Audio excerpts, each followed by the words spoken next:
ሁለተኛ እድል ሰጥቼሽ ሁለተኛ ኩላሊቴ ልታሸጪኝ። ይሄን ሁሉ ገንዘብ ከየት ነው ያመጣው በዚህ ፍጥነት? አንዱ ኩላሊቴን ሸጬ ያገኘሁት ገንዘብ ነው። በቃ ዝርዝሪውና ሰርጋችን ይካሄዳል።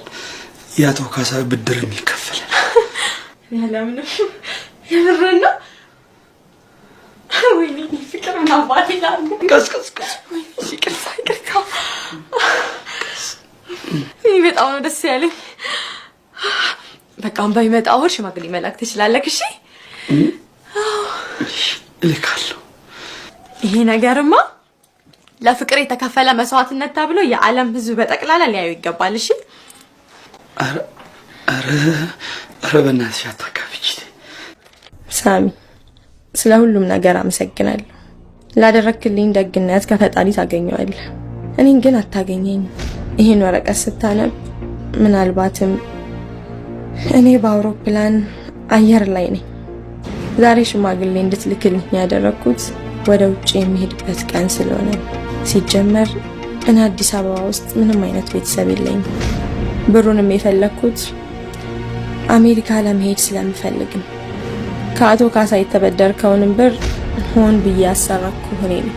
አንተ ልብህ ጥሩ ስለሆነ ልክ እንዳንተ አይነት አሪፍ ሴት እንደምታገኝ ጥርጥር የለኝም። ለኔ ብለህ ኩላሊትን ስለሸጥክ በፈጣሪ ስም ይቅርታ እንድታደርግልኝ እጠይቅሃለሁ።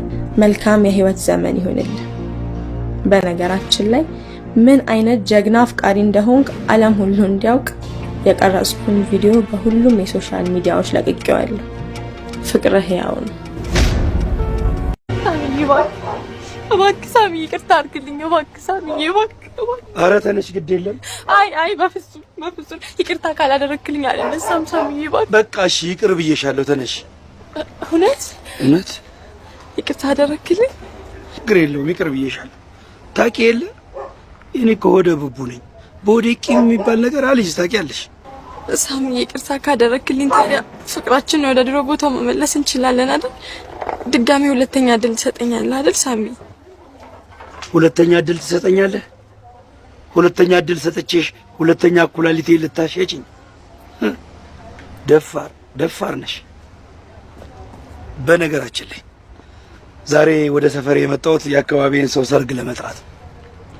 እቺ ሰርግ ላይ ብትገኝ ደስ ይለኛል። እንዳትቀሪ፣ ወገብሽን ጠብቅ አድርገሽ ትጨፍሪያለሽ።